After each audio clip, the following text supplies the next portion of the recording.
There is a hidden force more dangerous than evil itself, one that Dietrich Bonhoeffer believed was responsible for immense destruction during World War II. Unlike evil, this force cannot be reasoned with, exposed, or even fought directly.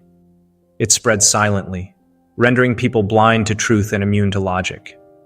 That force is stupidity.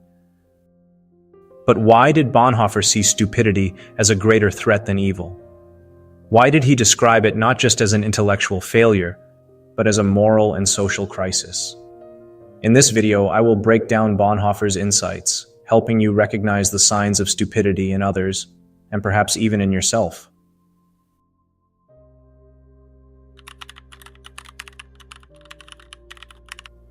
Dietrich Bonhoeffer, born in February 1906, was a German Lutheran pastor, neo-Orthodox theologian, anti-Nazi dissident, and resistance fighter.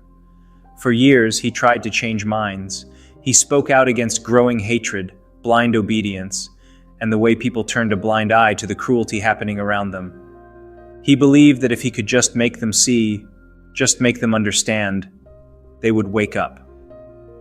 But no matter how much evidence he presented, no matter how clear the truth was, people refused to listen. One evening, after years of resisting the regime, he returned home to find his father waiting for him with a heavy heart. Two men were in his room. They had come to take him away. Locked in a prison cell, Bonhoeffer had nothing but time to think. He had watched his country, once a land of poets and thinkers, descend into a mob of cowards and criminals. He had seen friends, neighbors, even intellectuals surrender their morality, not because they were all evil, but because they had stopped thinking. And then he realized the real enemy wasn't malice. It was stupidity. There were reasons he considered this a greater threat than evil, which I will now discuss.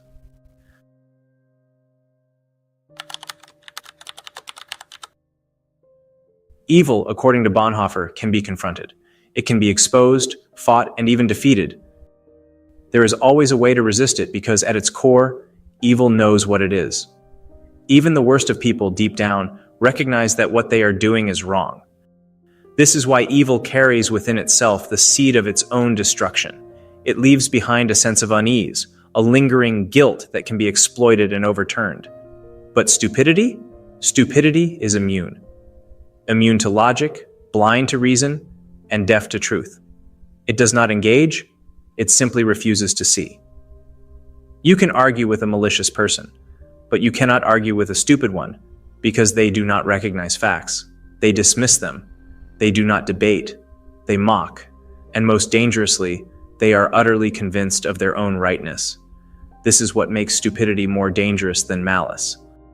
Malice can be countered, but stupidity is impervious.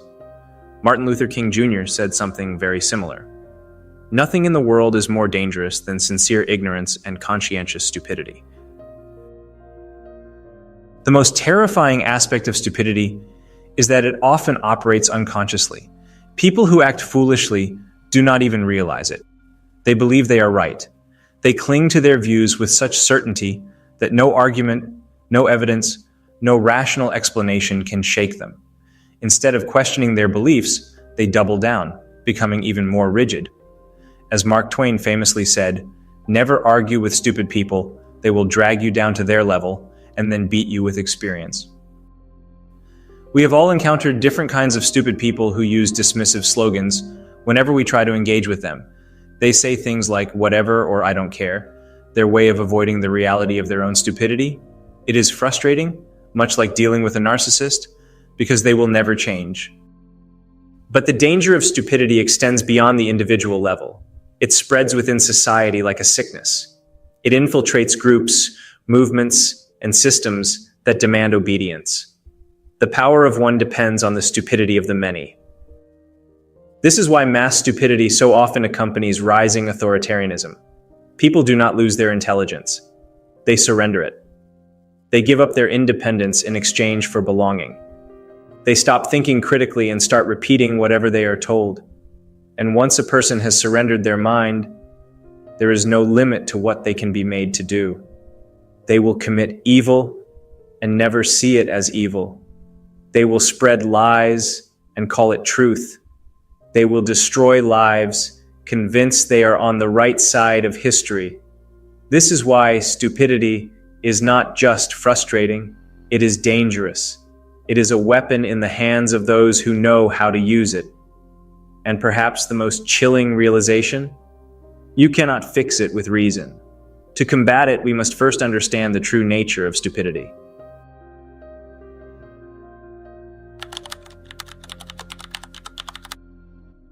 Stupidity does not question itself. It does not feel doubt or shame. It moves forward with absolute confidence, and in doing so, it becomes an unstoppable force in service of whatever it has chosen to follow. Bonhoeffer saw this firsthand. He lived in a nation once known for its poets and philosophers, Germany, the land of Goethe, Kant, and Beethoven. And yet he watched as it turned into a nation of cowards and criminals. He saw ordinary people, many of them intelligent and educated, surrender their ability to think and instead blindly follow the Nazi regime. This is why Bonhoeffer argued that stupidity is not an intellectual defect but a moral one. A person can be brilliant in thought yet utterly foolish in action. Consider Martin Heidegger, one of the greatest philosophers of the 20th century, who, despite his intellect, pledged loyalty to the Nazi Party and remained unrepentant until his death in 1976. He was smart, but he was also deeply stupid, as according to Bonhoeffer. By contrast, a person can be intellectually slow, yet profoundly wise, moral, and kind. Intelligence and wisdom are not the same. Stupidity, as Bonhoeffer saw it, is not a lack of intelligence. It is a failure of moral courage. And one is not born stupid. One becomes stupid. How that happens is what I will discuss next.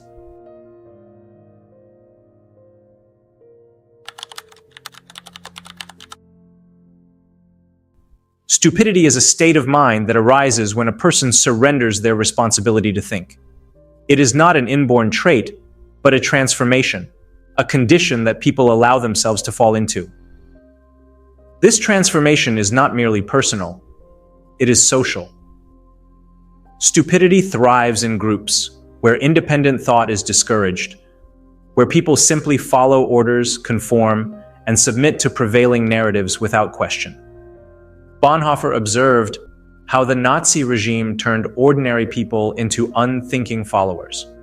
They were not inherently evil, nor were they necessarily unintelligent. But they stopped questioning. They let go of their ability to discern truth from falsehood. They became tools of a greater agenda. Bonhoeffer described this phenomenon as almost a sociological law. A similar transformation was depicted by George Orwell in 1984, where Big Brother brainwashed people to the point of limiting their very thoughts. The regime did not just control their actions, it made them stupid so they could no longer think properly. Bonhoeffer made the same observation. When power rises, stupidity spreads. Under the influence of authority, whether political or ideological, many people willingly relinquish their inner independence. They accept the slogans, the propaganda, the oversimplified explanations, and they no longer see the world for what it is. And this is where stupidity becomes most dangerous. It is stubborn, yet passive. The stupid person does not think for themselves, yet they are fiercely convinced they are right. When confronted with facts or logic, they do not reconsider. They resist. You are not dealing with a person. You are dealing with the slogans and catchphrases that have taken possession of them. This is why Bonhoeffer argued that stupidity is harder to combat than evil. A stupid person will repeat lies even after they have been disproven. They will cling to falsehoods because they are no longer thinking for themselves. And this is precisely why a stupid person cannot simply be instructed or argued out of their stupidity. They must be liberated. Until that happens, debate is pointless. But there is a way to avoid falling into this seemingly innocent trap.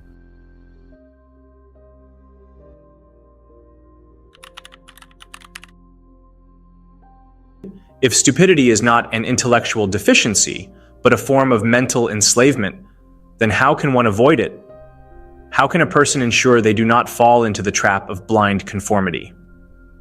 This is what I will discuss point by point. Bonhoeffer warns that people become stupid when they give up their ability to question, analyze, and think independently. The first step to avoiding stupidity is to refuse to stop thinking. Always ask questions. Challenge authority when necessary. Do not accept something as true just because it is widely believed.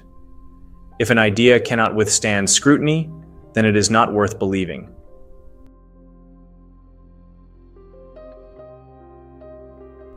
Stupidity is a social phenomenon. It thrives in environments where people conform without thinking. Whenever you find yourself agreeing with a group simply because it is easier, stop and ask yourself, am I thinking for myself, or am I just going along with the crowd? History has shown that when large groups of people stop questioning, disaster follows. Do not let the comfort of belonging override the necessity of truth. This same mentality was criticized by Friedrich Nietzsche, who called it herd mentality. According to both Bonhoeffer and Nietzsche, anyone who seeks to become a true intellectual, or Nietzsche's Übermensch, must reject blind conformity.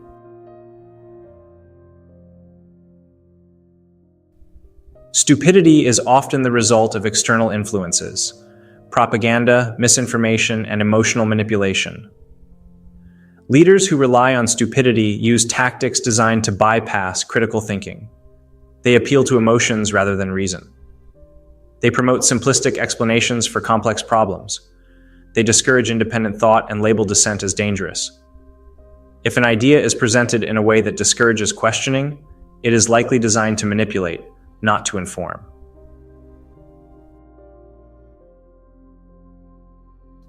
Stupid people gravitate towards simple, black and white explanations, but reality is complex. The truth is often inconvenient, uncomfortable, and difficult. If an answer sounds too easy, it probably is. If a leader tells you that all your problems have a single cause, they are lying.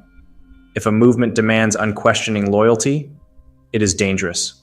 Real wisdom comes from embracing nuance and resisting the urge to oversimplify.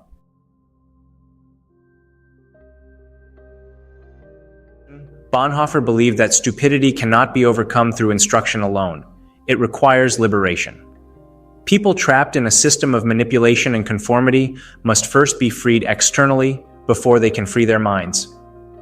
But true wisdom comes from internal liberation, breaking free from fear, blind loyalty, and unquestioning obedience. The only way to avoid stupidity is to commit to lifelong intellectual and moral independence. This was Bonhoeffer's theory of stupidity, a warning to all of us. The world today is filled with misinformation, herd mentalities, and blind loyalty to political figures, ideologies, and narratives that discourage critical thought.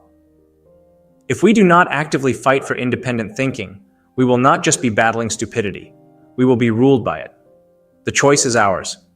Stay alert, stay critical, stay free.